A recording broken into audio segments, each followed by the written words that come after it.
was good background noise. Pouring of a beer. Or seltzer. It's a cider. Haha, basil lemongrass. Mm-hmm. Oh, you forgot to flip your hair when you said that. Mead. Welcome to this One Last Podcast. Thank you for joining us today. We're doing a Two Dudes in the Dark episode because DeLacy is not with us today. But he is with us in spirit. I'm Ryan B. Online, and to my left is Steve Breezy. Yep, still here. Struggling to light up a match. This box is fucking... Wow. It's kind of entertaining. I think we're going to shoot the shit today, talk about some of the new stuff that's come out, talk about things we're looking forward to, and just have a good old time. Eat some mini empanadas, drink some cider, and smoke some cigars. That's right. Thanks for asking. I'm drinking Berry Monkey from Victory. Nice. Berry Monkey. Where are you burying him? In my mouth. In your mouth. Nice. So, I like my beers like I like my people. Fruity and heavy. I meant to say fruity and strong. Sorry. You're allowed to like whatever you like, Paul. I mean, I like it thick, not dense. Well,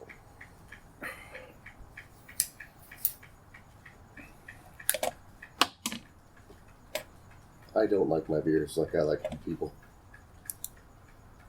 Because I like my people sparse. Fair enough.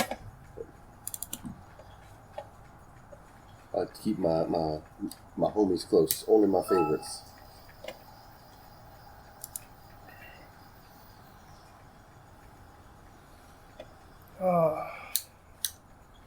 Beer, on the other hand, I'm very adventurous with.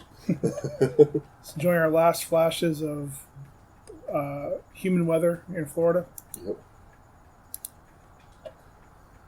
You can tell it's kind of struggling to get hot because it's raining constantly. As soon as the rain's all gone, I can't cool there are off days that are fucking miserable. Just fucking miserable.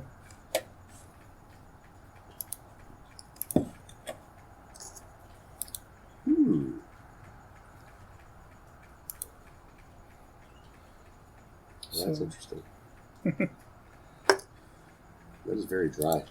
It's not sweet at all. Dang. Mm.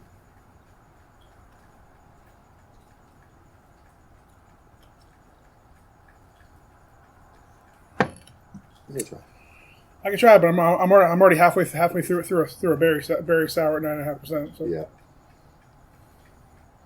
Definitely smell the basil. Mm-hmm. It's basil forward.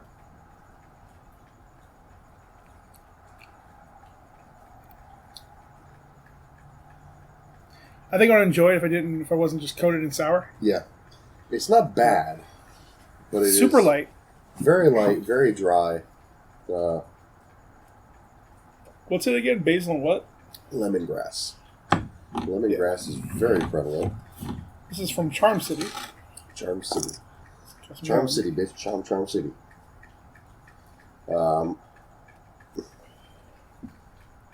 Doesn't say where Charm City is from. Perfect. Baltimore. Fucking Baltimore. Yep. Water, honey, lemongrass, basil, yeast, potassium, and metabisulfite. Just like Mom used to make. Indeed. Alright. So, I haven't been on the internet much in the last week or so. As part of my penance for taking a vacation, I had the opposite. But worse. So, I haven't drank, I haven't done anything except watch One Piece and a couple things that came out. That being said, I popped on, and after the surprise of seeing that somehow the number one trending topic was conversation involving somebody from One Direction nobody cared about, and Logan Paul that for some reason people still care about. One of the number 3 trending topic at this moment of recording was a graphic that was posted with a question.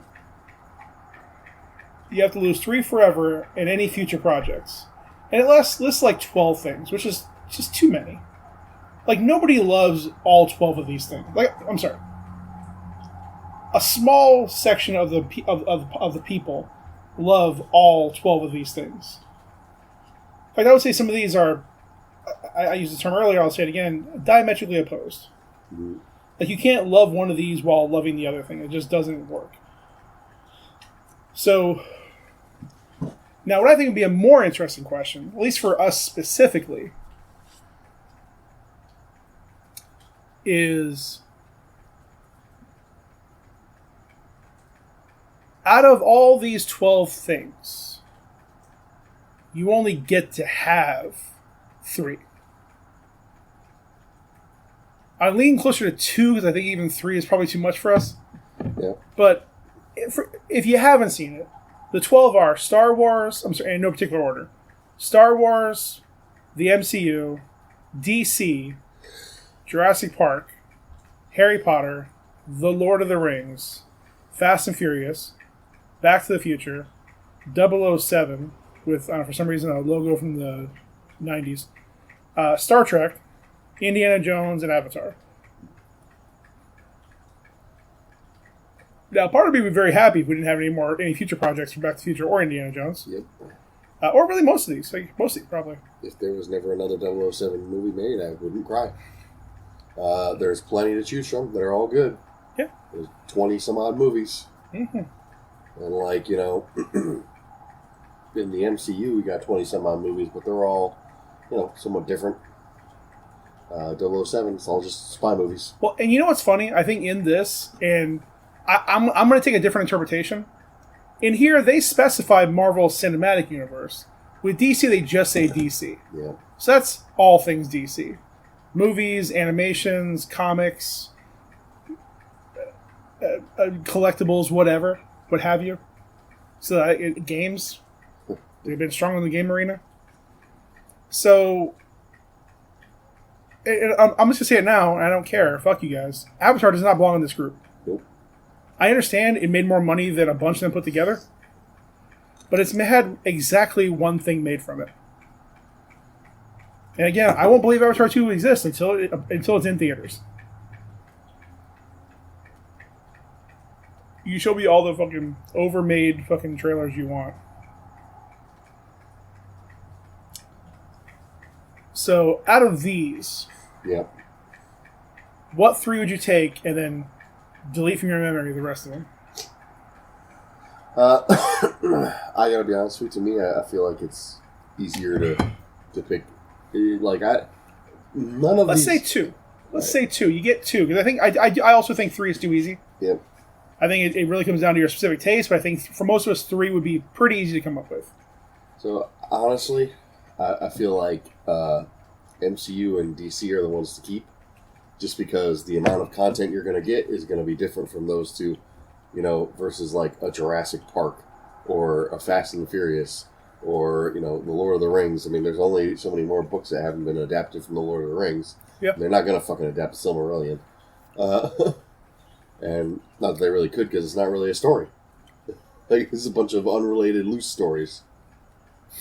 When has that ever stopped Warner Brothers? I don't know. It's the same people who fucking made The Hobbit into fucking 3 movies. If they could have, it would have been 4. Yeah.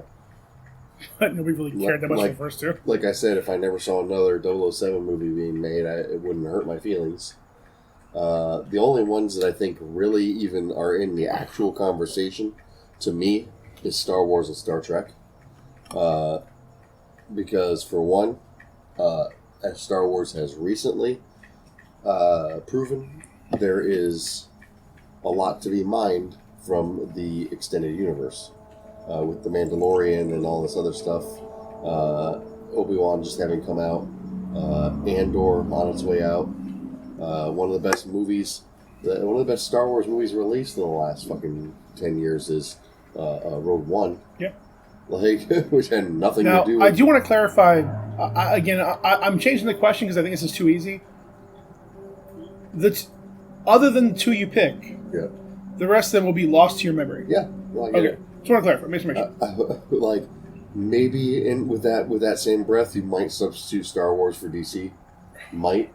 But at the same time, much like in the MCU and in the Marvel, if DC starts doing things well, there is an entire like Star Wars-esque area of that universe. You know, if you actually take the fucking Green Lantern Corps and go outside of Earth, you know, there's a lot to be done there that is the same idea as Star Wars or Star Trek, but, you know, under one umbrella. And, you know, who knows? Wow, Superman might show up. Wow, you know, fucking Iron Man might join the Guardians of the Galaxy. You know, obviously that's not going to happen now in the MCU, but happened in the comics. I'm still waiting for Metamorpho. Mm-hmm. All right? Come on, guys. Make my dreams come true. Yeah. I need Booster Gold. All the other properties just don't even belong, like, in the conversation for the most part. Like, because how much more can you mine from Jurassic Park? Well, again, that's just what I want to clarify, because I think even just what we had. So, and again, I'm not gonna, like, my argument for like had would be like more in the realm, like for me, would be more in the realm of somewhere between like Back to the Future and Fast and Furious. Yeah. Like, I think especially for a certain generation, a certain group, Back to the Future is like that movie. It just has a certain place in your heart, and like if it was gone, it would just feel a little less warm. You know? I mean, dare I say? No, I was gonna make some joke about step kid porn, but let's just move on. Let's just move on. Was it, Back to the Future was one of the initial. Any number of stills in that movie could have just had browsers in the corner. Yeah. Is the pioneer of incest porn. So, okay, so I think we probably have a fairly similar tier list on this. Avatar at the bottom. Yep. Probably next, we're looking at, I mean, again, you may have a little bit more affinity for those things than I do, but, man, you know what, actually, I'm sorry, there's a whole middle section, like, Avatar is clearly last for me. I can't even pretend to be, like, objective about it. It's one fucking movie and it wasn't that good. Yeah. So, I think there's a group of movies, like, I will put Harry Potter and Lord of the Rings kind of in that same group for me, and really 007. Yeah. 007 just because there's so many of them. Not that any one of them was ever, like, a top-tier movie or, like, deserved an Academy Award for Best Movie or Best Actor. Yeah. But when it's good, it's great. But when it's not good, it's die another day. Yeah. Inspector wasn't. I still haven't watched that. Like, I want to watch those movies, but I just don't want to bring myself to doing it. Even Skyfall, I'm like, man, like Skyfall put a bad taste in my mouth. I like Skyfall, but like, I'm not against it. Just like honestly, like the ending where it's like, all right, everything's on fire. I think that the biggest benefit of Skyfall was Javier Bardem. Yeah, 100%. Like especially when they first meet on that island. Yeah. Fucking like kills the lady, the guy, whatever it was. What a waste of good scotch. Yeah. And then when he's trying to like torture him / whatever, interrogate him, and he's like moving in on him, rubbing on his leg, trying to get him all uncomfortable, and he's like, what makes you think that I haven't? And he's like, oh, Mr. Bond. I guess right. Like honestly, Javier Bardem in anything, he'll make anything instantly a few points better. Mm-hmm. Except Avatar. Well, I'm not gonna sell him short. He can probably do a little magic with that. Him and that asshole general. Yeah. Can do some work. He's dead though. Back to the Future and Indiana Jones. Pretty some good energy there. Yeah. Quality films. You know what the funny thing is? Because I think you went with MCU, DC, and Star Wars, or were you still debating Star Wars and Star Trek? I would say Star Wars. I like the idea of a lot of Star Trek, but like it kind of speaks volumes to the fact that they've had as much money and star power and time put into the new movies that they haven't really gained traction as much as they want. Like, say what you will about the prequel, the sequel, the true sequels, they got people talking. Yep. People know them. People went and saw them. The Star Trek movies, not as much. After the first one. Yeah, it came out strong in the first one. It just kind of was lost since then. Now, I understand they're doing some really good stuff with Below Decks and Brave New World, or was it Strange New Worlds? The one with your boy, Anson Mount, where he's piped. I don't know, but like there's another series. It's the one D wanted me to watch. Yeah. I don't know. Oh no, the newer one. New one, yeah. Yeah, I have not. Yeah, it takes place at the same time as the first series, or right before the first series. I think it's like slightly before the first series, and then of course I think I've heard relatively good things about Picard, but also apparently that's getting canceled pretty quickly too. So I mean, I love me some Stewart. Yeah. But it's hard to carry a series in your 70s, man. Yeah. It's hard to carry a series. Is he 70? I think he was 80s. Could be. I don't know, man. Like he looked the same for 20 years, then like the last 3 years, it started to show. How old is Patrick Stewart? 81 years old. 81. So, but with our choices, I think the funny part is that we're approaching it in the same way that we're approaching investments. That we're not betting on what they are, we're betting on what they could be. Yeah. Is that Marvel Cinematic MCU is a solid performer. And may not be at its height anymore, but again, nothing, I said it right afterwards, nothing will hit that moment again like Endgame. No. Where you have the entire world talking about it, whether they loved it or hated it, were tired of talking about it or couldn't stop talking about it.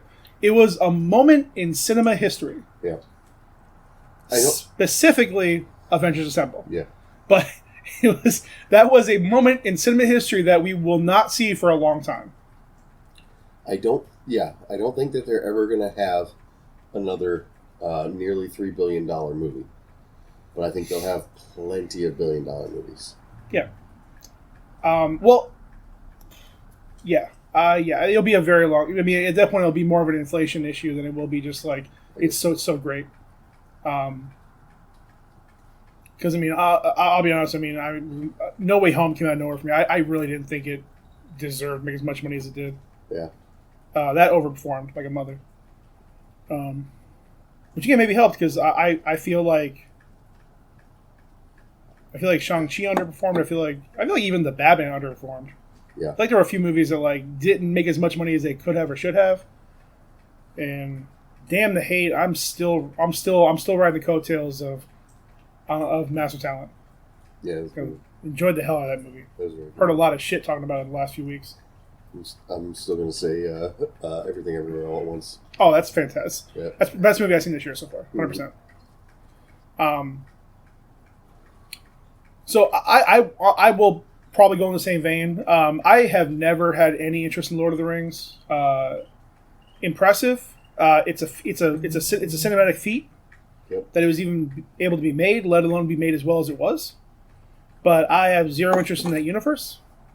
Harry Potter, I was a couple years too old to get into it, and I didn't have any friends who were into it at the time, so I just never got into it. Again, 007 is one of those things like, yeah, it's fun. Don't get me wrong, I enjoy like, for me, peak 007 is probably Casino Royale. Yeah. I mean, I enjoyed I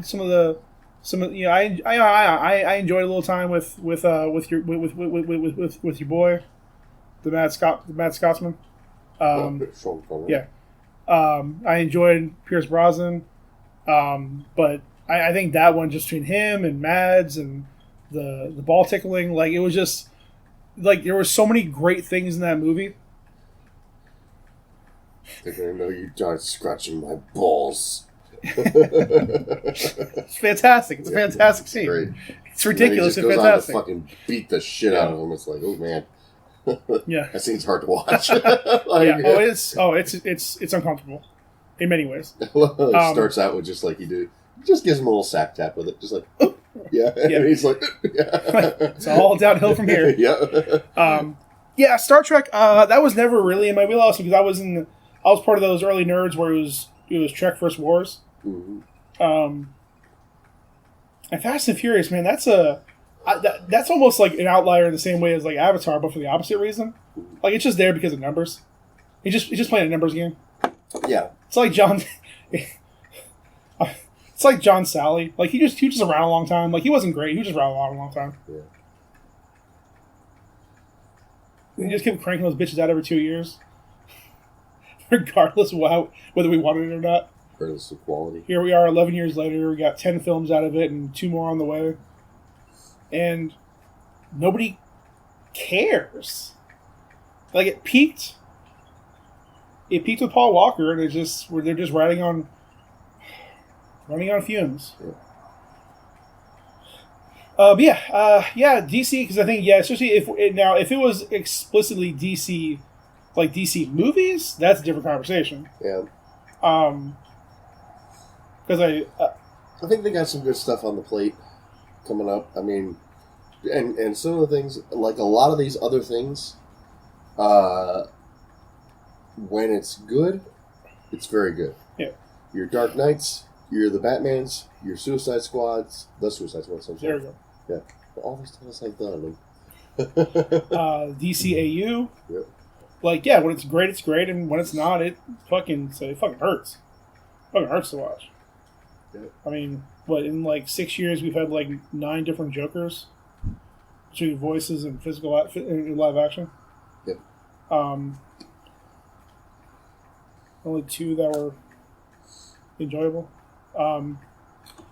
That being said, this would be a different conversation if instead of Back to the Future or Indiana Jones, they had Ghostbusters. Yeah. Ghostbusters lives rent free in my heart. And, as Afterlife showed, has potential for future development. Well, like even if we start considering like the TV shows for like Indiana Jones, like your Young Indiana Jones and like Back to the Future animated and things like that, there's very little to go off of with these things. Yeah, no, those are pure nostalgia kicks. Yeah, because those are a series. They're overall looked over very fondly, but I think we can all agree there's one Hall of Famer, one pretty good, yep, and one that's just there on name for all those series. And again, and Crystal Skull. I'd say that Back to the Future has a solid 3 movie run. Like none of those are particularly bad.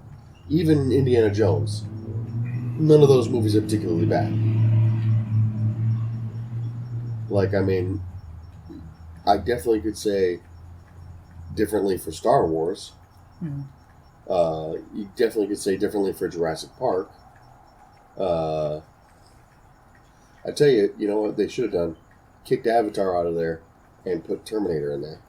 Oh, That'd been a conversation. Yeah. Because that's definitely one of those where you got you got 2 clear, excellent movies. T1 and T2 T1 is a very good movie, kind of different from the rest of the series because it's more of a horror film vibe. But solid movie, solid 80 to 90, and T2 solid 95. Not perfect, but as far as creating another sequel and making a great action movie, top tier. And then everything else after that has been of varying levels of suck. Well, in T2 in particular, it's one of the few sequels that is specifically a sequel of the previous movie. Yeah. Like most movies when they do a second one, it's just a whole different kind of movie. Yeah. Or it's just bigger to go bigger. Like this one is specifically continuing the story, following the ideas and the themes of the first one, while improving on many things. Jurassic Park peaked at 1. Yeah. Like, sad fact, like the dinosaurs in that movie still look better than a lot of the stuff we're seeing now, which is fucking pathetic. Well, I don't know. Jurassic Park 1 didn't try to do a lot of this wacky shit that they try to do in like Fallen Kingdom and stuff. Where like making the raptors all like, running alongside the motorcycles and things like that. And Well, because I mean, like, honestly, like, what do you do? Like, how, like, what do you do? Like, it's like it's the same problem. It's almost the same problem as like, fundamentally, part of the problem shares the issues that like a Transformers series has, where how do you make a story about these non-human creatures, but we have to have humans to save money? Yeah. The difference is, you can just have a Transformers movie with Transformers, and it can be fucking boss. You can't have a dinosaur movie with just dinosaurs, because it's going to be a documentary. Yep. Or an embellishment. But, like, I mean... It would make for a great short film. Yeah. Like, or, yeah, like, in the vein of, like, Love, Death, Robots. Yep. But, like, you know... It's you have to force in these people, and honestly, man, especially god damn that second one. Mm-hmm. What's that shit called again? Was it Fallen Kingdom? Lost World. What do you mean? In the Jurassic World series. The second one was Fallen Kingdom. That was dumb. Yeah, it was dumb. There's a lot of dumb things in there. Yep. Just dumb movie, people doing dumb things. And now I don't know what the next one is called. Dominion. Dominion. Like that one has potential, but again, just because like they're going all out, which is probably gonna make it really dumb. Yeah. Like I love them bringing back a lot of the original cast. Yep. You know, not that I care about seeing Pratt interact with Goldblum, because even this is a very jaded Goldblum. Like we're not getting like unadulterated Goldblum. We're getting grizzled Ian Malcolm. Yep. And I'll say it. I enjoyed Jurassic Park 2. Just because I enjoyed Ian Malcolm. Yep. And a young Vince Vaughn. It's weird to see a young Vince Vaughn. Baby boy Vince Vaughn. But yeah, MCU, DC, and Star Wars. That's pretty solid. I mean, and again, a lot of that, just because you have so much more potential to be able to pull from and build from and do different things with. Even if you're talking about specifically just the movies and shows for Marvel. And Star Wars, and again, I think it's Disney is finally making a correction course on their Star Wars plan by having a plan and executing it. Mm-hmm. By letting people who actually care about the universe be in charge of it. Yep. Not just somebody who wants to have really cool lens flares on the Millennium Falcon. Somebody who actually has like, hey, like this makes sense in this universe. Let's do this. Yep. Cool, bro. Sounds good. Well, somebody who put their time in at like smaller projects. Yeah, but if I had to go specifically to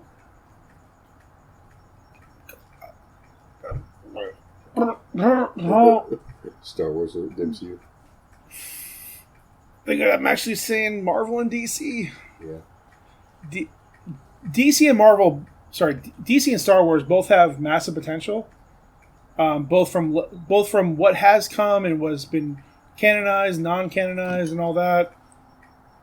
But DC, man, even Young Justice, that doesn't have the same momentum as previous seasons. Yeah. I'm still enjoying the hell out of it. Yeah.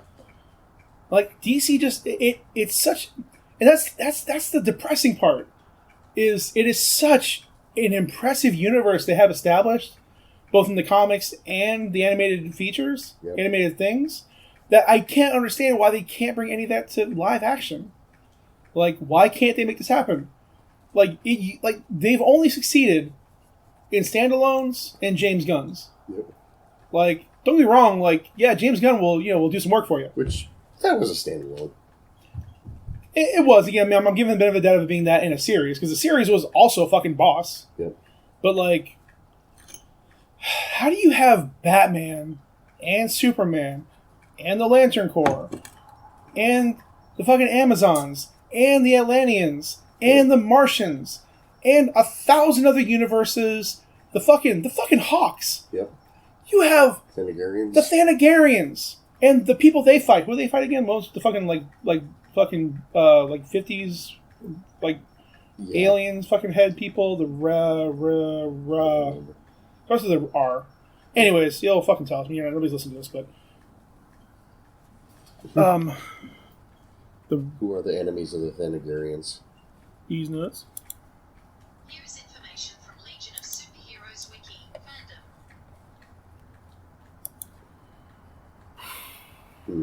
All it says is enemies Brainiac 1.0. Ugh.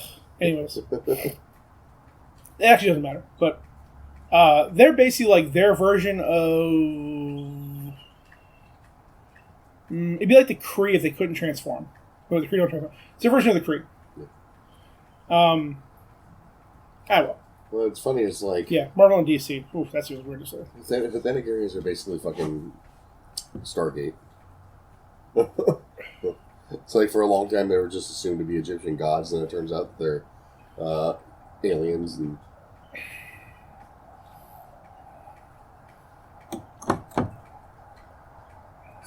And now we get all their technology and stuff.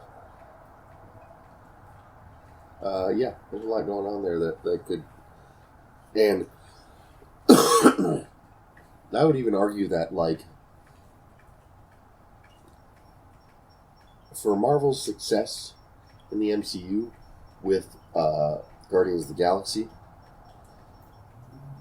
in terms of, like, a comics counterpart, like, the Guardians of the Galaxy as a success as a comic book doesn't really even touch on a lot of those other alien species that DC has. You know what I mean? Mm-hmm. Like, yeah, that particular run where you bring in Star-Lord and Gamora and Drax and Groot and Rocket and all that, it did pretty well. But compared to some of the shit that DC has that has been going on for years, yeah, like, it's not even comparable. Like, the closest thing you could even say is, like, what, Nova? Yeah. And even that's not that big of a thing for them. Nova had exactly 2 storylines, and both involved Thanos. Mm-hmm. And Nihilus. But anyways, yeah, Nova is an also-ran. He was just like literally like their version. They were always just their version of the Green Lanterns. That's all it really was. Yep. Ran. Planet of Ran. Yeah. That was the Thanagarian enemies. That's why they're so forgettable, because it's just one noise. And also Ran. Yeah. Well. So. Looks like they're going to kind of technically tackle some Nova/Quasar stuff with Miss Marvel.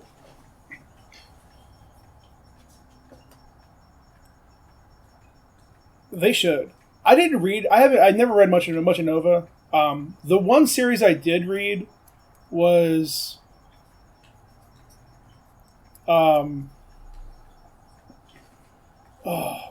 Infinity. Mm-hmm. It was after the Annihilus wave went across the universe, after the Nova Corps was destroyed. Imagine if all the power of the Green Lantern Corps went to one person and was run by an AI. Just constantly in his head. It's fucking fantastic. He's just racing across the universe fucking doing God's work. Yep. And... like Blue Beetle, but better. Yeah. Tremendous. And I didn't read a whole lot when his son took over. But he's doing some work. It's a lot to put on a little kid, but... Alright, that being said, here we are. This week, a lot of things came out that we knew about, and some things we didn't know about. Yep. So, if I had asked you, before this week, these things are going to come out, what are you most excited about? These things are, that we knew about, Stranger Things, Season 4. Now, when they dropped it, I wasn't aware they were going to split it off in 2 volumes. Or 3 volumes? Multiple volumes. So I thought it was going to be all in one. They're not. They're just in, 6 episodes? So they dropped part of the season this week. Obi Wan Kenobi. First 2 episodes dropped.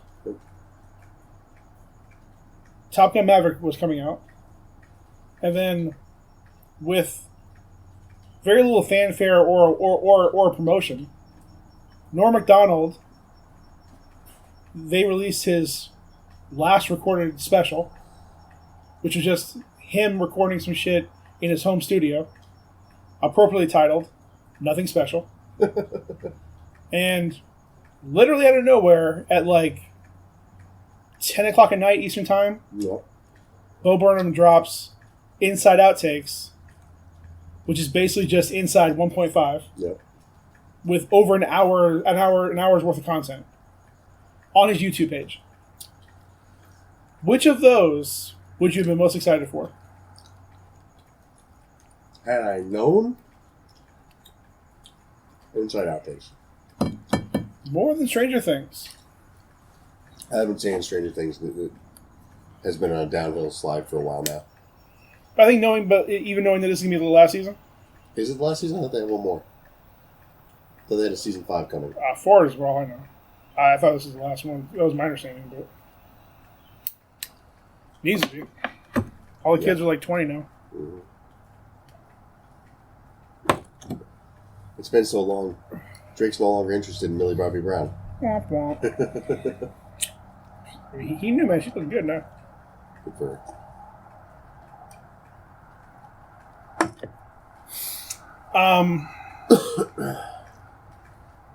I am not that into it. I probably would have said Stranger Things. So, have you watched any of Stranger Things? Nope. I have not either. When I found out the first episode was like an hour and a half, I just didn't have time for it. For perspective, tomorrow's my first day off after a vacation, which is 9 days away, 9 days from before previously. Each one of those days after that first day, I worked essentially 6:30 to 6:30 or 7 every single day.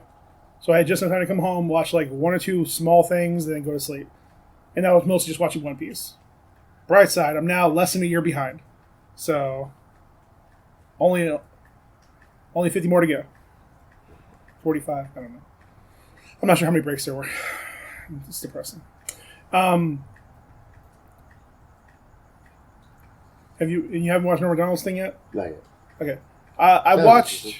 Huh? Sounds interesting. I watched about. So it starts off, and again, putting context to it. Yeah. This is the opening kind of like not scroll, but like the opening like preface. He recorded this the night, or I think the day or night before he was going for surgery. Yep. And he's like, "Fuck it, let's just record this just in case something happens." Yep. And this is 2020, pretty early in lockdowns. Like not super early, but like in the first 6 months of lockdowns. Yeah. If we get copyright strike to me, I don't know what song this is. Just in the background. Some douchebag just rolled up and was playing fucking music like as loud as possible. That's my neighbor. On the bright side, his bass sucks. So, and he record. Obviously, it's his comedy. So if you don't like Norm Macdonald, you're definitely not gonna like this. This is straight up him. And he does the entire thing in one take. That's good. It's continuous. It's Norm, but again, Norm always has those awkward pauses anyways. Yeah. And he never really apologizes for what he does as it is. So he is what he is. You love him or hate him, that's what he is. I'm about 30 minutes in. Fairly solid. It's a very Norm thing. So if you don't like him, you don't like him. That's what it is. And you haven't watched any of the Inside Outtakes yet? Not yet. Okay, I teased it beforehand. I have not finished it yet. I watched a little bit of it today.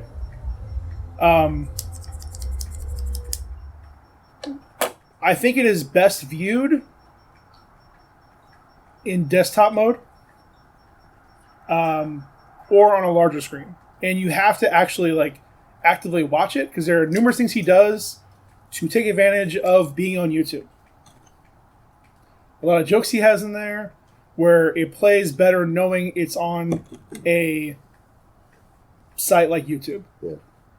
That it won't make as much sense watching it a different way, or really passively watching it. Yeah. Because he always does a lot of visual. This like Inside does a lot of visual gags. Well, one of the best visual gags from Inside is when he's wearing the fucking headlamp, and then at the one moment in the song where he's like, "Here's some new content," looks up and it fucking hits the disco ball and just brightens up the room. So what I watched so far, there's a lot of him setting things up or trying to figure out things or songs. There's a song in there about Joe Biden that's really good. Oh, yeah. And some other and songs that did make the final cut that he played around with of different ways to do it. Thanks, Joe Biden. It is tremendous. It's really something the way I feel about Joe Biden too. Wish he would just do more. Oh no, this is like before the election. Oh. He wrote this one before the election. What was it released in early 2021, like May of 2021. And I think a lot of what he was doing was pretty early still in the process before he really finalized what he was doing. Because even there, like, there's one point where he's talking about, like, I've been recording for a month and if something good doesn't come out of it, I'm just going to stop. Like, he was very. I think it's very clear in especially a lot of stuff early on in the outtakes, that he was not. He didn't have an initial plan of doing this over a 1 year period. Yeah. It was that's just how it happened. Before I thought I had enough content to put out a video, put out a full special.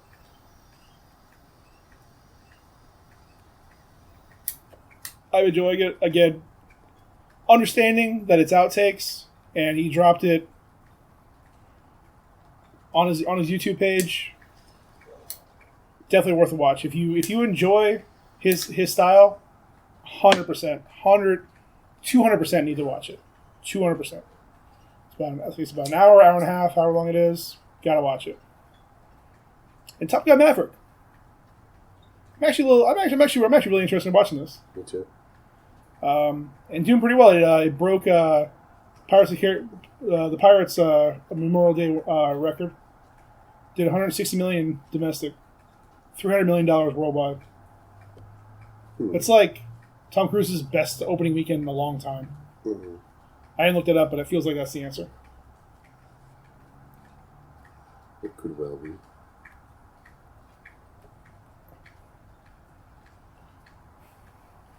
Yeah, it seems to be getting some really good reviews. I mean, it's interesting to kind of like look at it as a sort of entity, you know, where it's like nobody was asking for this, were they? Oh no, of course not. Like, this was not like oh man, we got to have this. This was something that was very much like I hate to say a vanity project, but I mean, I feel like all Tom Cruise projects are vanity projects. Okay, so with this, here's what I feel like. I feel like this probably hit at the right time when the studio had probably been dying to make this movie for a long time, and Cruise probably had a little bit of time in between Mission Impossibles, where maybe they were working on what the next step was or where they're going next with it, and they're like, listen, Tom, we got this money, we got these things, what do you want to do? Anything you want to do. Let's do Mission Impossible in fighter jets. Yeah. Let's just fucking do this. And they're like, and he was just like, yeah, fuck it, fine, let's just fucking do this. Like, maybe he was just bored, or just like, maybe it was vanity projects for him. I don't know. I mean, again, this is something that just, again, like, yeah, like you said, like, nobody's asking for. Nobody's dying for, this specific of a Tom Cruise thing. Nobody's dying for Miles Teller. Nobody's dying for Val Kilmer at this point. Val Kilmer died for Val Kilmer. And hell, I mean, we haven't had, like, I mean, when was the last time we even had, like, wow, I'm sorry. The last proper jet movie was, what, fucking Stealth? Yeah. That fucking, like, had a moderately good opening weekend, and then just, like, tanked hard. Lost a bunch of fucking money, and it was fucking stupid. Jimmy Fox. Terrible movie. The next thing I find interesting about this is, like, Top Gun was unabashedly a recruitment movie. Mm-hmm. This, I don't know, maybe it is, maybe it isn't. Well, I don't think it is, because, dude, they were, like, the Navy was charging some fucking money. Mm-hmm. They were charging the studio, like, $11,000 an hour to use the jets. Shit wasn't cheap. What was the last proper recruitment movie you remember seeing?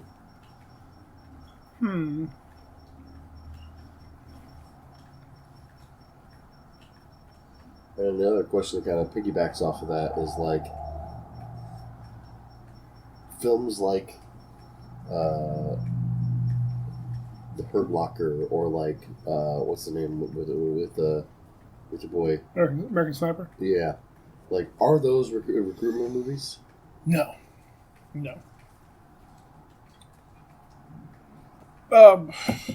So I think while those maybe aren't bashing the American military, Yeah, they're not necessarily putting them in the best light. Like I don't think I don't again I didn't watch it, so I don't think in those movies specifically the military or the structure was put as the enemy. It was more just the consequences of the fight they were in. Yeah.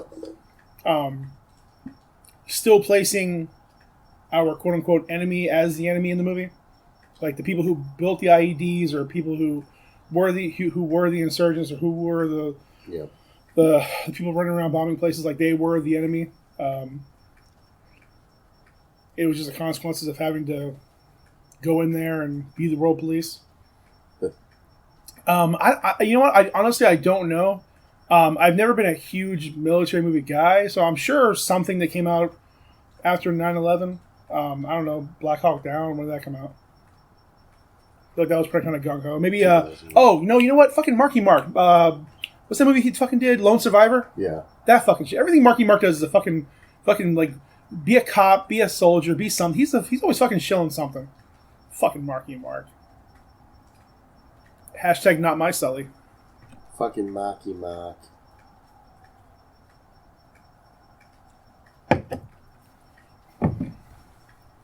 Shit. Do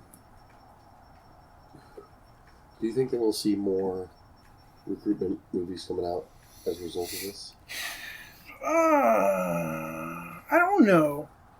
Again, I maybe I'll have a better answer after I watch it. I don't know how much of a recruitment movie this actually is going to be. It seems like a very paint by the numbers action movie. Yeah. It definitely seems in the trailer like more just trying to show like while he's a broken person, he's still a badass in a plane. Yeah. Which doesn't make sense for a 60-year-old. I'm not gonna lie. I feel like his reactions probably will be slowed down. He's right. He's right size for a pilot. Mm-hmm. But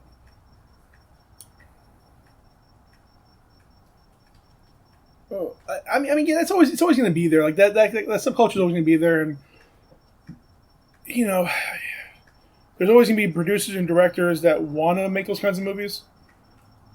Like your boy Michael Bay is unabashedly a military lover. Yeah. So while he may not go out there and make like straight up recruitment movies, he definitely isn't going to bash the military in anything he does. Whether it makes sense or not. If it continues to do this well and it is very military friendly, then yeah, we can definitely see more like this. And Lord knows, Marky Mark's always making another goddamn movie. So,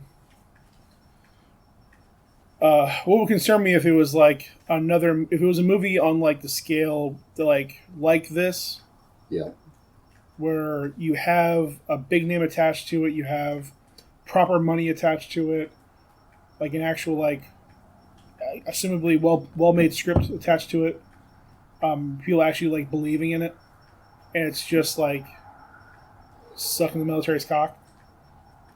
I hope it's not the case, but I do not know. It's doing very well on IMDb and Rotten Tomatoes. It's a very high score.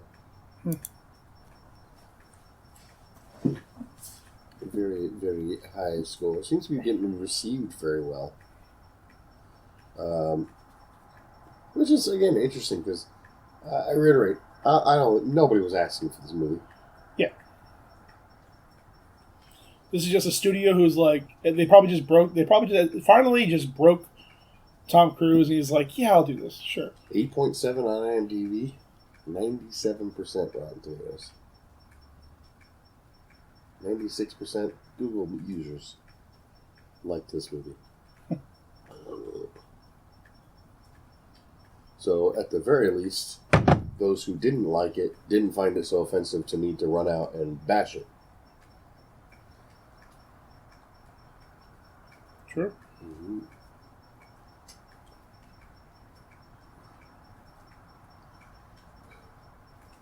Miles Teller's an interesting choice for what's his name's son. kind of works really well, but I don't remember who played Goose. I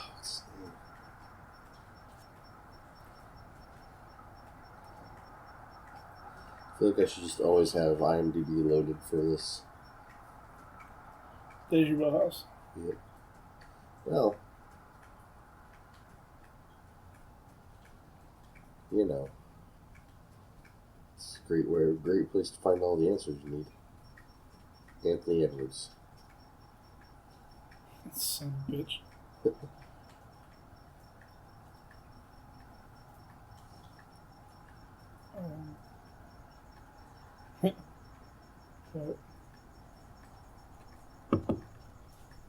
Yeah. Yeah, I mean, at a certain point, we have to accept they're just going to remake every movie from the 80s. Yeah. I am happy that the noise around a Back to the Future sequel or reboot has quieted down. Yeah. So we don't need that. I know there's a few other ones that were in the works that I've already forgotten about because I just wanted to, I needed to.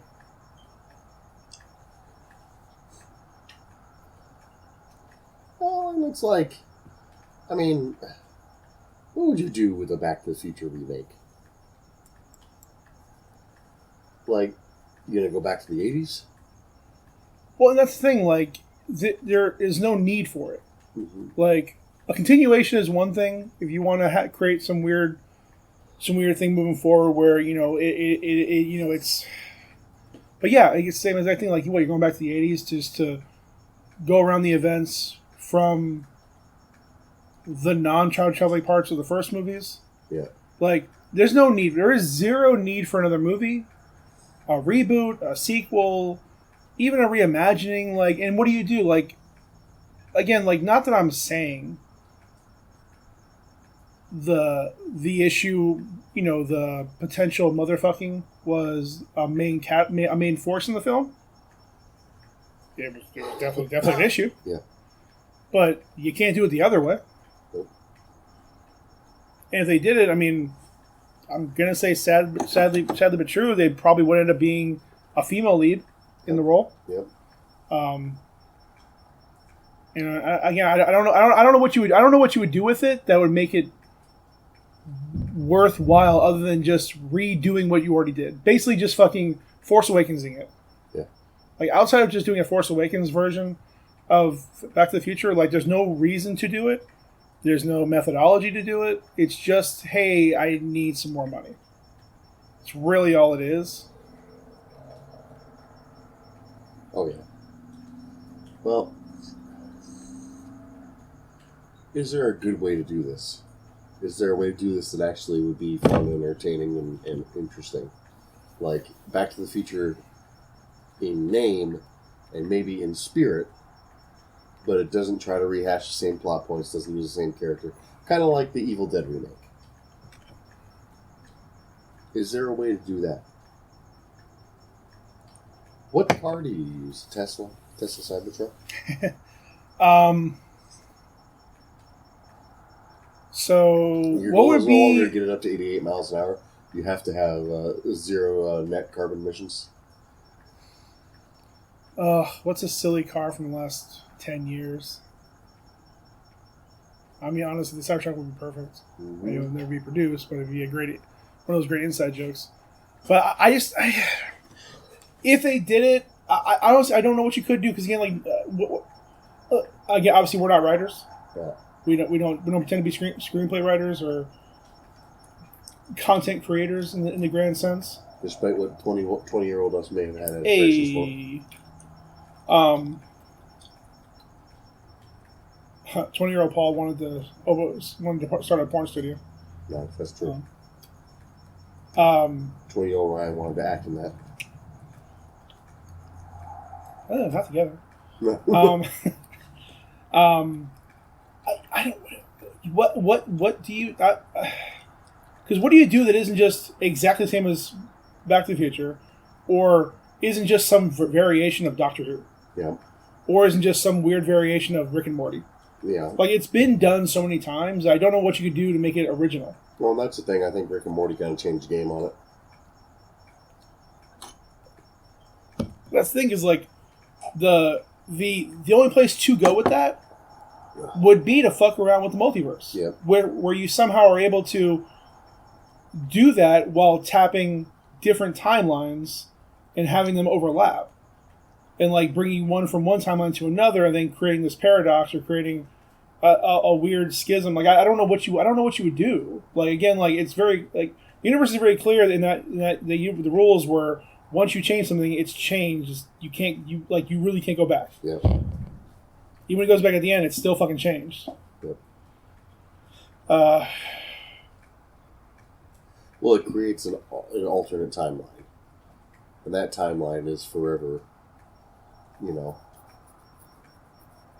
is forever the way it is. Yeah. So if you go back to the original moment and prevent it from happening, you can stop the other timeline from happening on this timeline, but you're still on the same timeline.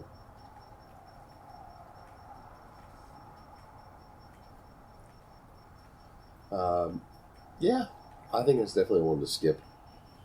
Are there any 80s movies that really deserve a reboot? ooh. Let's even go into, like, early 90s, if you like. I mean, I would, like, part of me wanted to say Red Dawn, but they perfected it with that reboot. Yeah.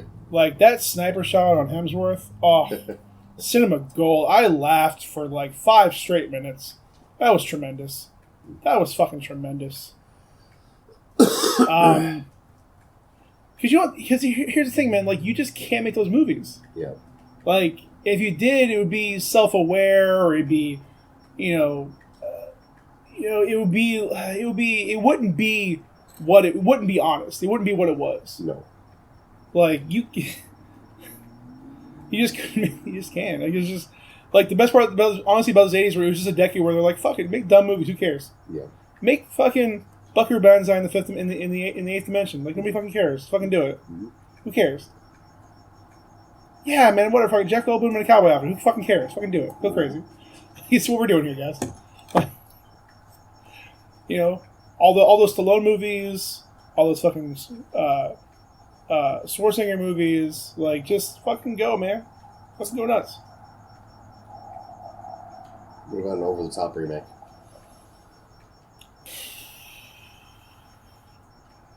I mean, it can get better because there are a lot of bad parts in that movie. It's not a very good movie. It's no longer set in an arm wrestling competition. It's set in those weird Russian slap competitions.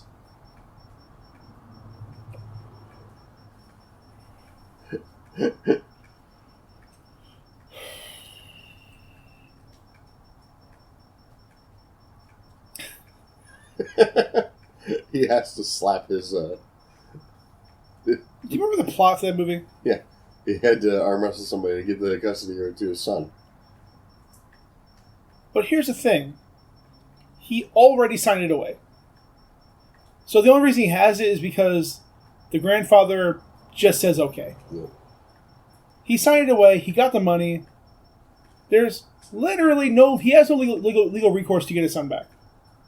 He signed away rights. He got paid for it. He effed off. And that might be one of the most 80s movies possible. Yep. It's such a dumb premise with a dumb idea, done so dumbly. And the fucking things those fucking arm wrestlers do. One of those motherfuckers is drinking motor oil. Like, to show how badass he is. Bro, you get your stomach pumped. What are you doing, man?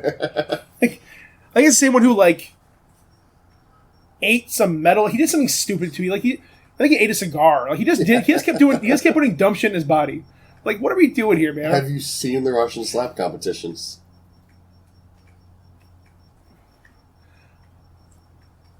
I don't know how you would make that and not make it a comedy. That's the problem. Who said it wasn't going to be a comedy? But then you're not doing like, honestly. That's the whole reason. Like Overtop is such like a weird cult classic, is because it was done in earnest. Yeah. They were like, this is gonna fucking, no pun intended, slap. Yeah. Like they were doing it earnestly, and that's why. Here's the twist: you make him a YouTube star. Maybe. I mean, don't get me wrong. It's possible. I mean, I didn't think that they'd be able to continue the Rocky franchise. Mm-hmm. They did it several times. Yeah. The surprising one was Rocky, the one where he's old. Yeah. Where it's like they kind of just redid the resolution of the first movie, but at the end of his career, it's like, because all the other movies got more bombastic, whereas the first one was just like, again, they made a joke about it in the '70s show where it's like, oh yeah, at the end of the movie where he won, and like, no, he didn't win, he lost by decision. But the point wasn't that he won. The point is that he went the distance. He proved he could be. Yeah. And it's like, that's what they did with the last actual Rocky movie. Like, they proved that, like, yeah, he's in his fucking the later years of his life, but he proved he can still hang. No, he's not a fucking champion. He's not going to be there. That's not the point. The point is that he can still do it. The point is that he is still got the heart of a champion who wants to continue to fight, but maybe it's at his physical limit. While you were saying that. Sorry. No, you're fine. It was good points. I realized what movie needs to be remade. From a jumping off point of Over the Top. Yeah. Which is ultimate 80s cheese. Yeah. Maximum Overdrive. Ooh. There was a remake of Maximum Overdrive, but it would be hilarious if it was just like there was no comment. It was just like Rogue Code or something. Whatever, Rogue Comet, aliens, like that. Honestly, like the motherfucker was on so much cocaine, it doesn't fucking matter. Like, do whatever you want for the actual reason. It doesn't matter. The reason is just it's Elon fucking with people. Yeah. Whatever you want, man. Go with Rogue Code. Go with Elon's Rogue Code. Go with Rogue Cocaine. Honestly, hell, you know what? Do it in the same way that they do it, like in fucking Shaun of the Dead, where they don't actually tell you what happened. Yeah. We don't need to know. If you want to do it earnestly and make it a proper like thriller horror like kind of movie like that, like a proper like Stephen King kind of thing. Yeah. Don't tell me where the fuck it came from. I don't need to fucking know. I don't need the answers. I like that you say like a proper Stephen King movie. Where, when you're talking about the one movie that he actually directed. Like, the one movie that he had the most control over. Did he have that much control? Personal control? Probably not. No. But was creative control, yep. Like, I wish there was, like you know how we talked about before about having, like, ways to, like, know stats from your life? Yeah.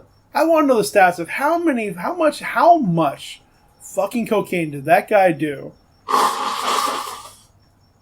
All of it. In that short of a period. Like, I'm sorry, I think it was actually a pretty long production process, if I'm being perfectly honest. Yeah.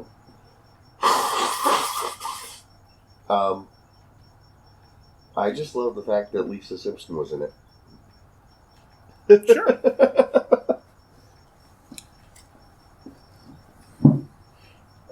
Because a lot of the monster movies from the 80s work so well because the puppetry and the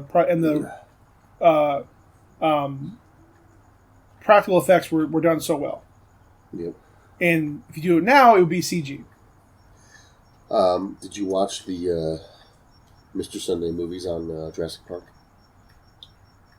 No. No. Well, they were just talking about, which is like an actual thing. Phil Tippett was a guy who's a stop motion animator who did a lot of things on like the Ray Harryhausen movies and things like that. And he was the best of the best, absolute best. And at this time, when they were making this movie, he did a bunch of work for him and made a bunch of stop motion stuff that was like top notch. Yeah. So the best stop motion shit you could see. but Spielberg didn't like it. He was like, it's too choppy. You can see it, you can tell, and they worked on all these CGI and practical effects with robotics and animatronics, and they built all this stuff. And when Phil saw like the final outcome, he actually said the line that's in the movie. I think we're out of a job. Don't you mean extinct? Like, yeah, they had a lot of that in the movies that made us series. yep. Again, I will put it differently. That what I'm saying in the sense of practical is, in order to make a lot of those movies, like a movie like The Thing or a lot of those gore movies from the 80s, you have to put a crap ton of money and time and a director who knows how to utilize that to make it work. It's true. Most movies do not have those. Do not have all three. No. So, and again, I think part of the charm of those movies was that they really were just bad movies, but they were done in so earnestly that you just enjoy the fuck out of it. I don't think The Thing is a bad movie. No, I'm not saying that one. No, I'm not saying that one. No, again, that was like top tier practical effects, and again, work within the limitations of their abilities. Yeah, it's the reason why, again, like, the idea of less is more, like showing it less, utilizing it less. It's scarier in your imagination. Mm-hmm. So utilizing that to your benefit, again, just like everybody knows, all the fucking problems they had in Jaws, and Spielberg said 1,000 times, the reason they showed the shark less to ramp up fear was just because the motherfucker looked stupid. Mm-hmm. Like, yeah, it's a big fucking rubber shark. Yeah, of course it looks stupid. It's the 70s. Yep. You were making a movie for like $100. But that's where you like, and it's funny because like when you talk about that, there are movies that were made. What the fuck is this movie called? Forbidden Planet or something? I don't remember. Mm-hmm. There's a movie that's I can't remember the guy's name. What's the name of the guy who made the '90s Fantastic Four movie? Roger Corman. Yeah. Yeah. So after the first Aliens came out, there's a wave of movies that were trying to copycat it, and like they got top tier talent for this thing, and like really just went at it to try to make a rip off of Alien. What's his name? James Cameron was involved in it. All these people were like good before he got famous, mind you. Yeah. But like all these people were involved in it using all these practical effects, and it still looks kind of garbagey. Yeah. Because, like you said, the final element is like you got to have a director or a cinematographer who knows how to use it. Like I bet you there in an alternate reality exists a cut of Alien where it looks dumb. Oh, 100%. Especially like when it like, pops up. Yep. Like that is a slippery slope. Mm-hmm. The fucking with your fucking hand puppet out of somebody's like fake stomach. Yeah, 100%. It can. And a lot of that is from the scene itself. From this guy coming off of this away mission and being passed out for so long, and everybody just kind of being around him and like, "Hey, buddy, how you doing?" And everything, and everybody thinks he's okay, and all of a sudden he's just going into convulsions, and then just like, "Blah!" And you're like, "What just happened?" Yeah, no, it could very easily be somewhere between there and Spaceballs. Mm-hmm. Hello, my honey. Hello, my baby. Hello, my ragtime gal. Yeah, 100%. Somewhere in between. Yep. The answer is somewhere in between. But again, yeah, knowing what you're doing and listening. And then the final piece of that, which doesn't even involve those things that you're talking about, but is an unfortunate fact. The Thing remake, there was initially, I don't know if there was a cut actually made, but the initial movie was made with all practical effects. Studio didn't like it. Yeah, I get that. Had them reshoot it with CGI, and it is undoubtedly a poorer film for it because there's a lot of that CGI that looks bad. Yeah. And like this team of people did hours upon hours of practical effects, and all people who knew what they were doing too. Interesting side note: that team went on to make a movie called Harbinger Down, which is like basically their attempt at doing an actual thing, like practical effects thing. And while it's not a successful movie per se, monetarily, is widely regarded as being excellent, especially in the effects department. Who directed the thing too, or the thing that he made? It's just called The Thing. Reboot, Yeah. continue it, prequel. Yep. Technically a prequel. Realistically, a cash grab. I don't know. I mean, I want to say somebody who's not familiar with what you need to do to make that shit work. Hopefully, but again, I don't think it was the director. I think it was the studio. Oh The no! studio's jumping in and saying, "No, don't do this." Well, and again, that's probably why it was probably a lesser director at that time. Some Swedish guy. I'm going to try to attempt to pronounce this. Matthijs von Heiningen. Yeah. Heiningen Jr. Yeah, they got probably a good director, but since he had no clout, they said no. And so again, either he couldn't convince them, it wasn't as done as well as it should have been done, or the studio always intended doing CG just because, again, you know, studios just, again, that mentality of fix it in post. Yeah. Like, all they want to do is see a fucking big CGI monster. So he did not do an awful lot. And looks like after The Thing, his credits are very sparse. Yep, there you go. Again, you know, not gonna blame him for it necessarily. I don't know. I don't know any behind the scenes, so I don't know if that was him just not him and the DP or him and the cinematographer just not framing it properly, not lighting it properly, not getting it to where it needs to be to make the practicals work. And again, maybe the studio just always had their heart on to, like, fuck it, no, I want CG. I think it was that. I Could think be. that they wanted to do it that way, and that, like, when they saw it, they were like, kind of like, oh, well, no, it needs to be like this, and this is what's going on now, and oh, well, did you see this movie? And Could be. The thing came out what? 06? The Thing was 2011. 11.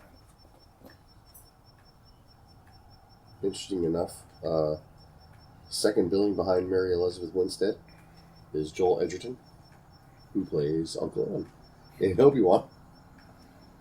Good old Joel. What else? So- He was one of the people in. We stalled enough. Yeah, You actually watched Obi Wan, right? I did. What are your thoughts? Lofty goals and ambitions do not a good series make. I hope it gets better. Now, do you mean your lofty goals and ambitions? I think Because I feel like the series had no goals and ambitions. that maybe. Well, I think the lofty goals and ambitions were to make this kind of a long-term, like, redemption thing of, like, Obi-Wan, a broken man out in the desert, really hoping for. Whereas, like, I don't get that whole thing that they kind of set up, where they're like, they set him up as to be, like, not the man he used to be. That, like, his connection with the Force is gone. That he doesn't really have the ability to do anything anymore. That he is just a broken man. That he no longer can do the things that he once did. And that ultimately, though he tries to be, you know, good and he wants to train Luke, he has no way to do it. And all of this builds up to this sort of idea of, like, him. You assume that by the end of the series, he's all better, or he's just got his connection with the Force back. First off, with the fact that, like, by the time we see him in A New Hope, he's still got it. He's an old man, but he's still got it. Yeah. I don't buy this. You know what I'm saying? I don't buy, and yeah, I get it. It's supposed to be like he's really just, he feels like he lost. Which he did. They did. Yeah, 100%. He lost 100%. Yep. But, like, the fact that, like, all of a sudden now he doesn't have a connection with Force, can't use Force powers, he's doesn't know what to do with himself. It's all very not Obi-Wan. Okay, so here's... To look at the overarching idea of Obi-Wan. Benjamin Kenobi. Yes. We have to separate Alec McGuinness from Ewan McGregor. Because what that was in the original movie was just a shot in the dark. Ewan McGregor is the actual portrayal of Obi-Wan, that they bent certain things so that A New Hope didn't make, at least made some sense. Because most dialogue makes zero sense. In this series, I take it less so that he's lost his connection as opposed to he shut it off. That he has just given up entirely. The galaxy has changed. The world's changed. His ability to affect change is gone. Yep. If he tries, all he's going to do is die. And he feels like his only reason for existence is to ensure Luke survives. He's put ownership of Leia in the Organa family to hope that they can take care of her. And he's just going to rot in this desert, butcher the sea manta, and just survive. Yep. He's resigned himself of any choices by just saying, this is all I can do. So he, in every sense of the word, has given up. His only reason for existence is to ensure that 10-year-old boy survives, and maybe someday we could get rid of the Emperor. Because even at that point, as I didn't put any thought into, I didn't realize that he thought Anakin was dead. Yeah. I mean, he just didn't even he didn't double tap, make sure it was done. I mean, he assumed he just burned to a crisp. That's a shitty safe way assumption. to go. That's a shitty way to go, right? Which way? Like burning to a crisp, alone on a fucking planet, limbless. Yeah. Like, that is what a fucked up way to, like, do your friend. Like, I get it, you have falling out, and I get it, you kind of, like, you're not on good terms, but you resigned that person to suffer. Yep. Like... Yeah. He was a very good Force user and very easily could have pulled him before he got to the He's one of the best. Like, that's the thing, like, they don't really touch on in any of the movies, but it's kind of like... It's common knowledge as far as, like, outside of just the movies, is that Obi-Wan is probably, next to Anakin, the best fucking Force user that they have. Like, he is one of the best Jedi. Yeah. Like, maybe Yoda's better, but Yoda doesn't engage. Mace Windu is probably a little bit better at, like, despite what we see in the movies again, tactical use and things like that. But, like, ultimately, like, Obi-Wan is the best fucking Jedi there is. Yeah. So, I didn't put two and two together. I think he just hoped that Anakin died. Yeah. And didn't want to look back and didn't want to think that somebody saved him. Just because he didn't want to think of his friend, his brother, surviving as a stump. And what that means moving forward. Yep. And him knowing now, again, after, he learns that, I guess it's all spoilers, learns that at the end of the second episode. Yep. Maybe that helps reignite the spark where he has to really control him, have some sustainability to be able to make sure that nobody finds out about the kids, who they really are. Yep. But the series is honestly about what I expected. I didn't have very high hopes for it. No. Knowing this is a 6-episode series and 2 episodes are down, and not a lot happened. No. It all happened in the second episode. Too much of the first episode was spent recapping and kind of world, Oh my god. quote unquote world building. The third time I had to watch him fucking wrap up meat and put it in his fucking vest or his fucking apron. I'm like, ugh. Yeah. And I get it. It's to drive home his resignation to that life. Yeah. That he knows he can fucking stomp every motherfucker around, but all he can do is draw attention. Can he? Yeah. I mean, like, at this point, it seems to be like, okay, well, he was struggling to grab Leia as she was falling. But again, that's only because he just turned it off. He mentally turned. It's in the same way that like Spider-Man lost his powers in number 2. Yeah. He didn't actually lose his powers; he just lost his confidence. Mm-hmm. Because again, as you said, he had a complete and utter defeat. Because by winning, he, in his mind, killed his brother. Yeah. The universe, everything he fought for is gone.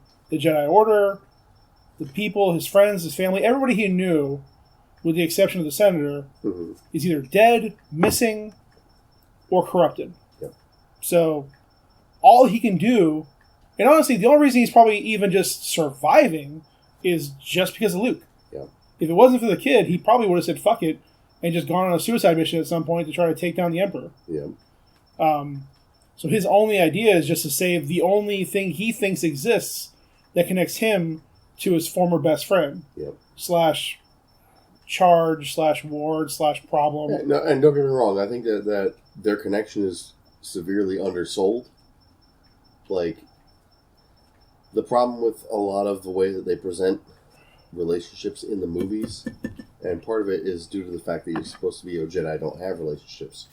But the reality of it is like, okay, this is basically like if you had a father figure, somebody who was trying to, make you into the best you could be, and they picked out for lack of a better word, a stray, to help them become, whatever they could be in the Jedi Order, in the, space police, whatever. Yeah. And then that father figure died and charged you with taking care of them. Like, this is basically, like you said, like a brother. Like, he's the older brother, that's the younger brother. And their connection is never really sent home all that much in the movies. No, it's very antagonistic in the first one. Mm-hmm. It's butting heads the entire time in the second one. Yep. Because Anakin is just a fucking punky teenager who refuses to listen. Yep. And the third one, it's a forced brotherhood. Yep. Again, I'm using the term like his brother only because that's just what I'm supposed to believe. Mm-hmm. Like, it's so forced. Like, you only see it in the Clone Wars animated series when they're actually doing stuff together. Yeah. Like, that's the only series you really see it in. Which, I mean, until recent years, I mean, again, depending who you are, I mean, I know there's a lot of people that would say the Clone Wars animated series was peak Star Wars. Yep. And yeah, to your point, they keep saying that, but yeah, every fucking Jedi we see is fucking emotional as shit. Mm-hmm. Mace is always fucking, like... He's too dangerous to be left alive. Pretentious and angry. Yoda is always... I mean, not that necessarily sarcasm is an emotion, but he's always like... He's snarky. He's always like... Really, just like, he's always annoyed. Like, he's always annoyed with everything. Everything fucking annoys him. And Obi Wan, Celibacy. Obi Wan's a good actor, but he's always fucking. Yep. He's emotional. He's always been. Yep. He skipped a few steps going from Padawan to Master. Yep. Gets killing a Darth to do that to you. Mm-hmm. It should be a fun series. There were parts I really enjoyed in the second episode. Yep. Kumail Nanjiani was great. Yeah. So, I will say my least favorite parts so far. My two least favorite parts. Third sister. Yeah. Maybe I'll enjoy her more when I know why she has such a hard-on for taking down Obi-Wan. Yep. But right now, she's just she's fucking annoying. I'm enjoying Han. Oh, not Solo. The guy who plays the other Inquisitor. That's Han from Fast and Furious. I do recognize him. Yeah. I didn't bother looking it up. He's interesting. Which is funny because he's more interesting than the fucking Grand Inquisitor. Yeah, that was fucking... Again, I mean, we're way past spoilers at this point. Yeah, that was fucking embarrassing. That's lame for him to get taken out, right? Yeah, like, so fucking quickly and so stupidly. I was kind of hoping for something to happen where just, like, after she stabs him, whatever, his body's laying there, and then just, like, another version walks out and is like, oh, you know, be careful. Well, not everything is what you see. I was expecting him to at least, like, pull out his saber and take off an arm. I mean, Lord knows Star Wars is built on lost hands. Mm-hmm. Like, literally, do you want to throw those hands? Yeah. Catch these hands. All right. And my disinterest in child characters is well known. I went from really enjoying Leia in the first episode to her just being completely insufferable in the second one.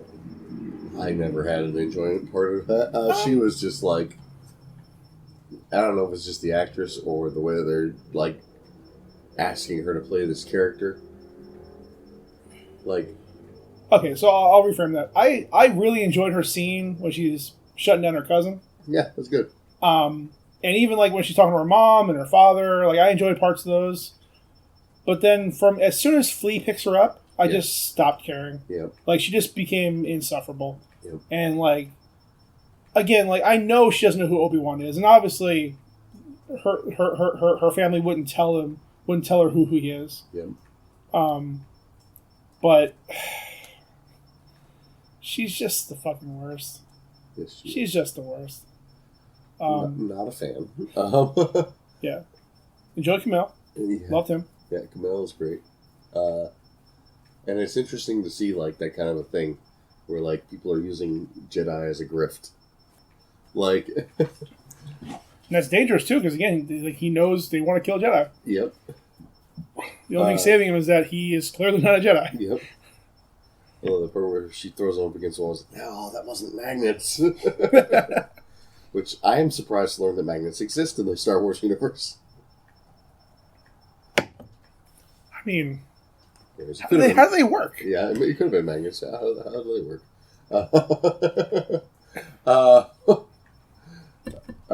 Yeah. The clone trooper begging for money was a nice touch. Somebody put it like they're like, it's great to see something like this, like not as like a political statement or anything. It's like, yeah, there's that, but because within the world, it shows that the Empire fucked over everybody.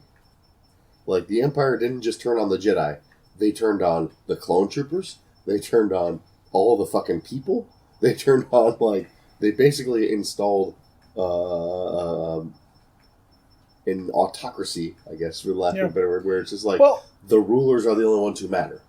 I'll be honest. In that second episode, that clone trooper was the most interesting character. Mm-hmm. I want to know more about him. Like, okay, so was he like Bad Batch, where he just like was able to resist Order 69? Did he follow through Order 66? Yeah. And then realize felt guilt afterwards?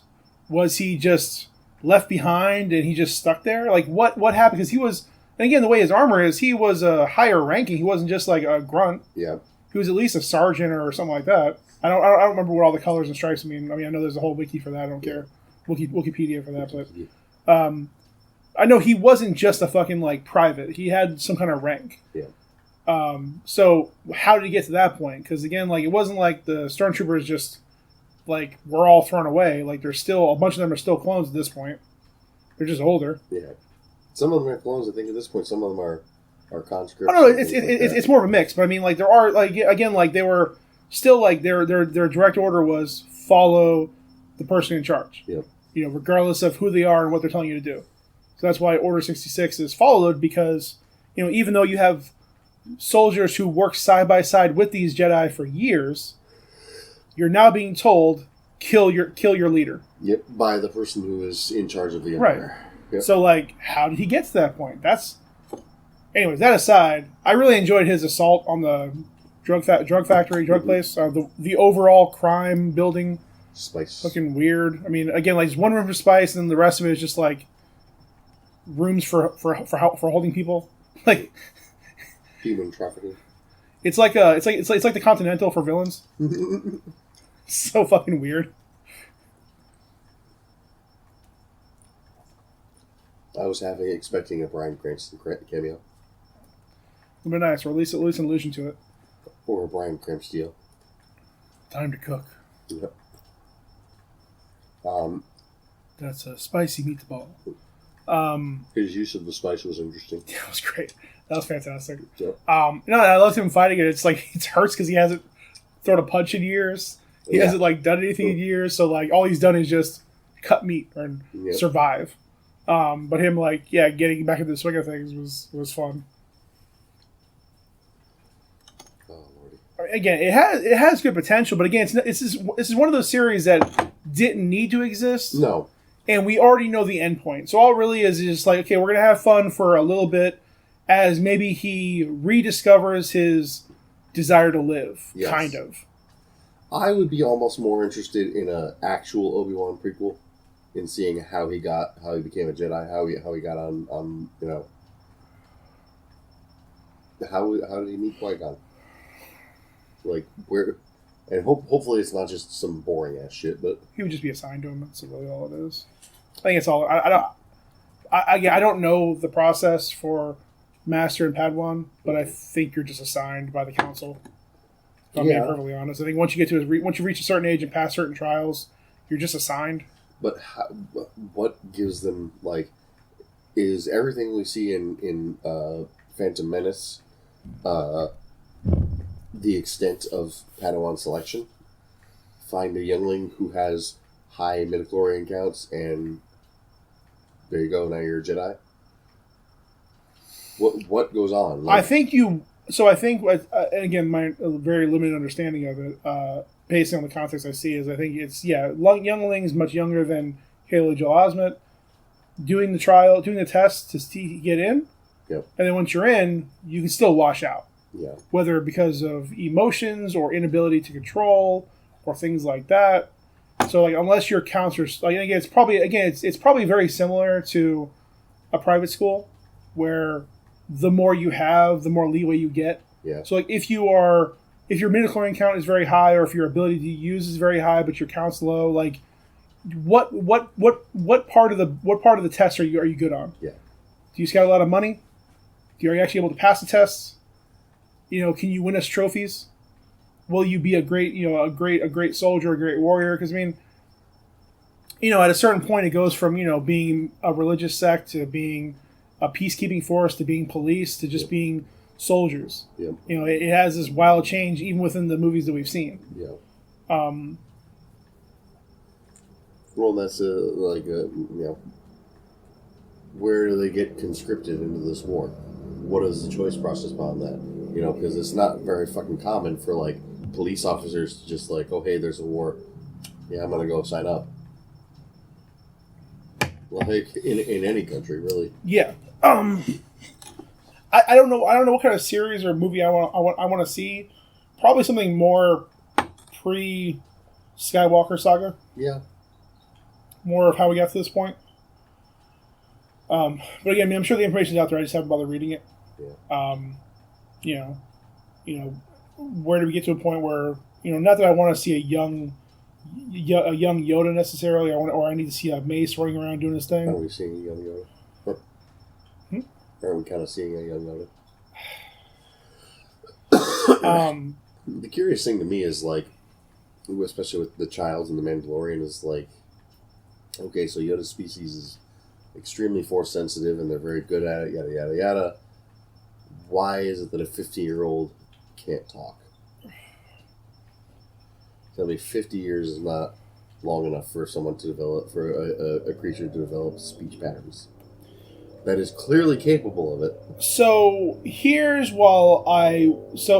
so Star Wars lives in it's this weird Schrodinger's box of everything down to every background character is given a backstory to it just is. Yeah. You could they could very easily explain away Yoda's inability or Grogu's inability to talk by just saying he has PTSD from what he's gone through. Sure. Seeing all of his friends being killed, being trafficked for 15, 20 years. But that brings up a whole other issue. by the time that Baby Yoda is a fucking Padawan, he's 40, 30 years old. Is he? Yeah. Do we know? Because it was stated in Mandalorian that he was around 50 years old. Right. So, going back time-wise, he's 30 or 40 then. It's probably 20 years, more or less. Because we're talking about in Obi Wan, by the time that we get to from where we're at the end of Revenge of the Sith, where we're at in Obi Wan, he's 10 years old. Right. And then Luke is supposed to be around like 17, 18 in A New Hope. Is he? I don't think he's supposed to be grown. I don't think he's supposed to be like 18 or 20. He's like 20. All right, so we call that 20. Then we call it another 10 years to Empire Strikes Back. Return of the Jedi. I mean, I feel like I don't even think it's that long between. It all goes pretty quick. Like honestly, it's so fucking. Honestly, I think from New Hope to Return of the Jedi is at most 3 years. So it doesn't feel like very long. Best case scenario: Baby Yoda's 20 years old and is a Padawan. Yep. What happened to the whole? He's too old. How does Yoda's species take longer to teach, but the results are higher? I mean, Yoda's 800 years old and he don't talk good. A lot of that is explained away in the extended universe. Is it canon? I mean, who knows what's canon? It doesn't fucking count. Who knows what's canon anymore? But is it sold by Disney? Allegedly, it's canon, but the idea is the short answer.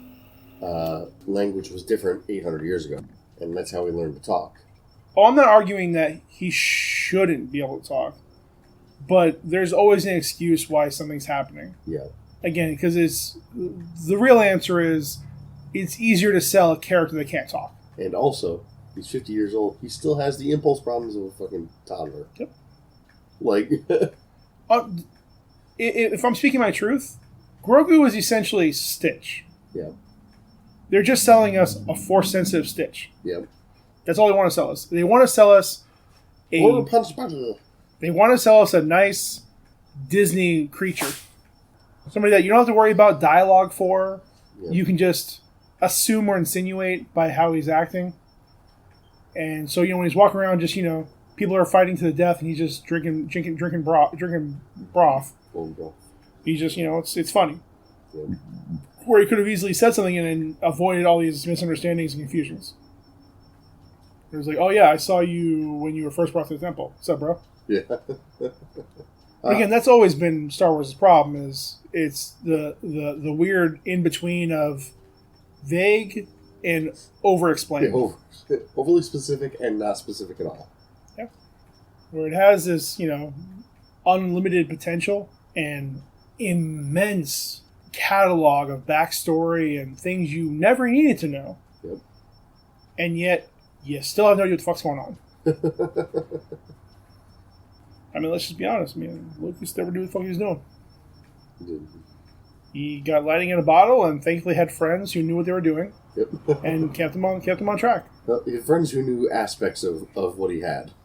And they were all able to, kind of super cop up together and just be like, all right, this is what we got to do. Make this franchise. All right. Good enough. When he's a young, energetic man, he's able to listen, and you get Empire Strikes Back. Yep. When he's older and overly confident, you get Phantom Menace. With no one willing to tell him no. Yep. Jar Jar's the key to all this. Yeah, I mean, I'm sure we'll have some good moments in the rest of the series, but this is about what I expected. If I'm being 100% true, this is about what I expected. Yeah. I had very low thoughts on it. Because again, what are you going to do? It's a guy. It's first of all.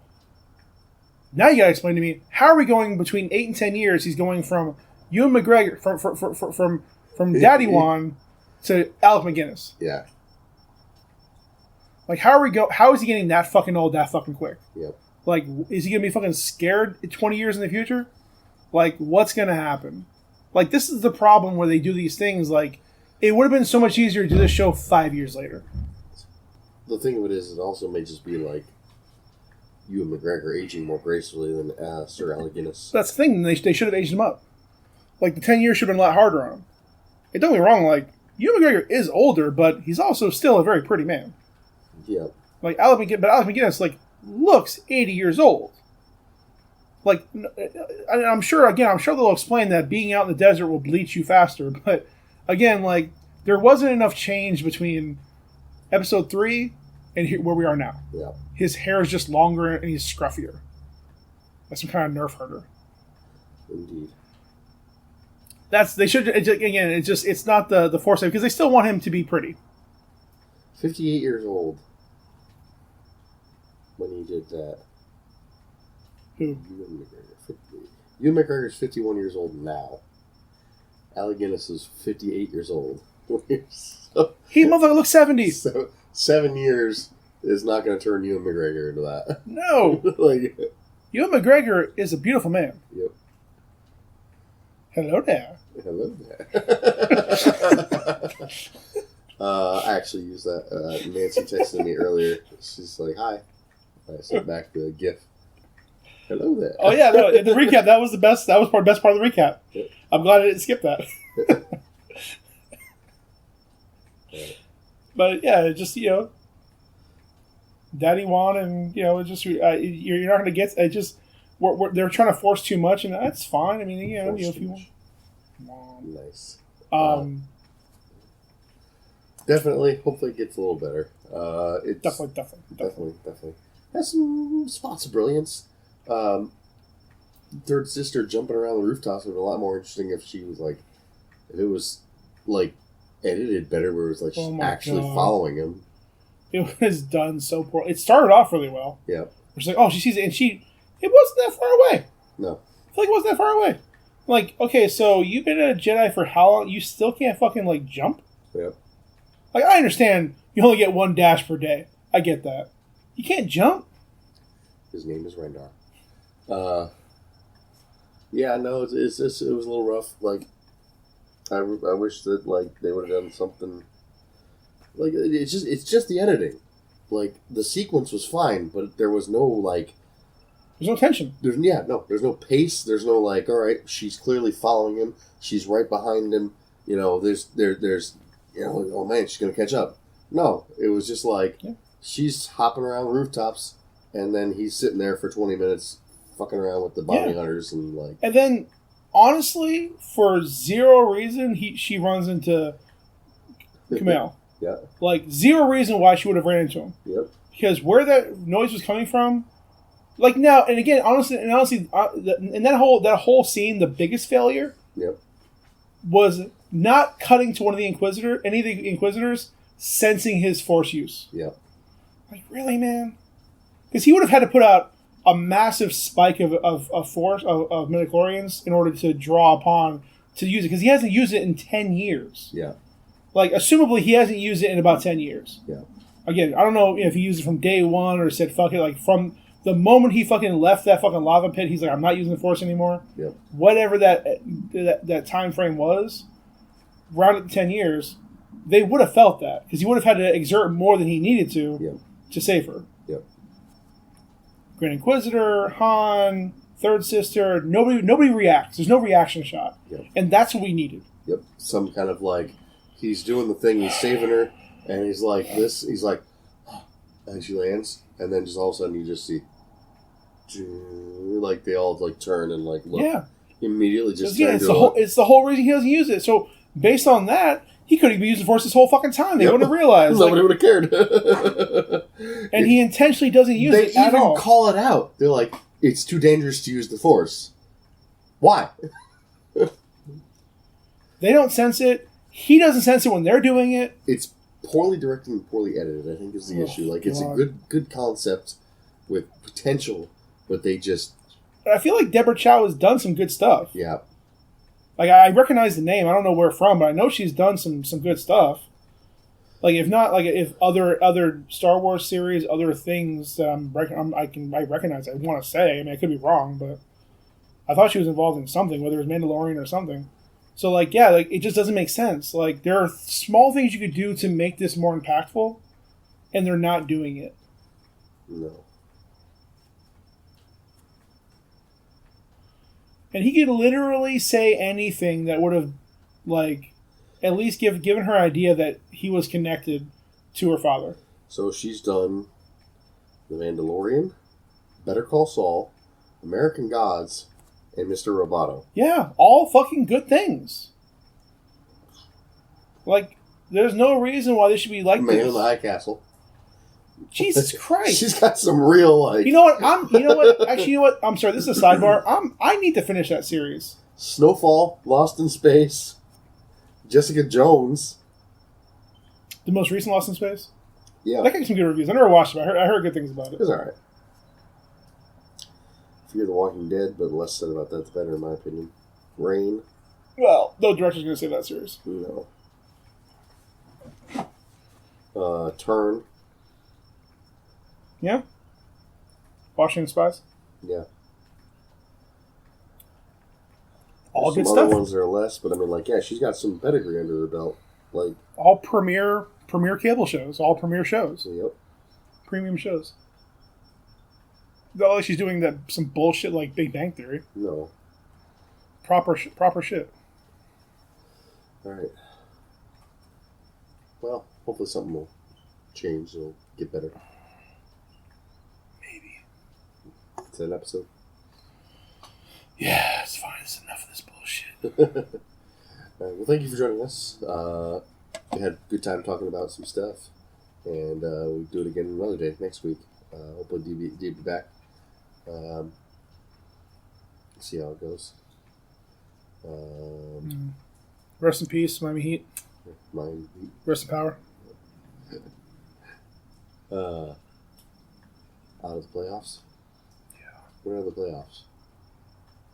I The don't playoffs. want to talk about it. Okay. Fair enough. So, to my left has been P. Breezy. This is the way. This is the way. I've been Ryan Bialan. That's Oh. Ryan Bialan. That's my Ryan Bialan. my Star Wars name. Bye. Yeah, bye.